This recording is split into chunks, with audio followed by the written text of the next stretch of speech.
I was raised in Chicago as a Roman Catholic, was raised in a pretty tough neighborhood on the northwest side of Chicago. When my mother was carrying me was when my mom and my dad split. So when I was born, he wasn't there. As I got a little bit older, 3, 4, 5, of course I had the inevitable questions. And as I got a little bit older, I kind of internalized the feeling that maybe, some kids will think you chased your parent away.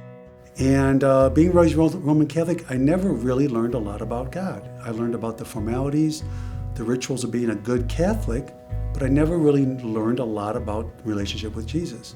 Growing up in the neighborhood that I did, seeing all the bad things that happened, went on in my neighborhood. It was a very rough neighborhood. I always believed that there was a God, but at that time I sometimes doubted his wisdom because I saw people hurting people all the time. One of our really good close friends, Jane, she was engaged to this gentleman from Britain, and when their relationship broke up, she joined a 12-step group for overeating because she was so hurt about the breakup. And she called us one day from New Jersey, said, I'm coming back to Chicago and I'm a Christian now. And as I would talk to Jane, she realized that the questions I was asking, there was a certain yearning, a little searching in my heart. By her walk alone, I realized she's really got something going on here. I want to get more into this. So I started reading the Bible a little bit, started attending a huge mega church up in Chicago called Willow Creek. I actually went the first time with Jane because I was afraid to step in the doors.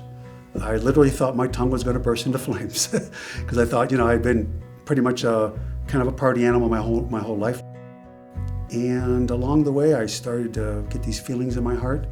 Things were changing. I was starting to look at people differently. I was starting to care more about people than I did in the past.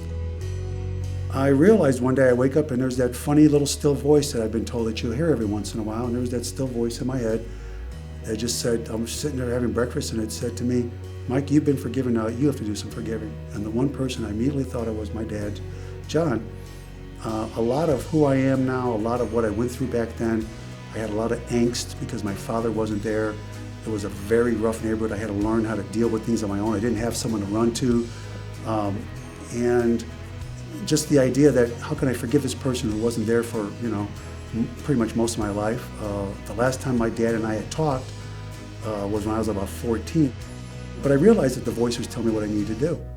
So I reached out to Cal, and I reached out to Brad, who was our youth pastor at the time, and I mentioned to Cal that I was going to look for my dad, and the internet's a wonderful place. I was able to find him with one of these little locating people kind of websites, and just so happened that Cal and Brad were going out to Arizona, to Phoenix, for a pastoral conference, and this just further cemented my belief this is not a coincidence. God wants me to reach out to my dad, so I crafted a short letter, just letting my dad know how I felt and how my belief in Jesus.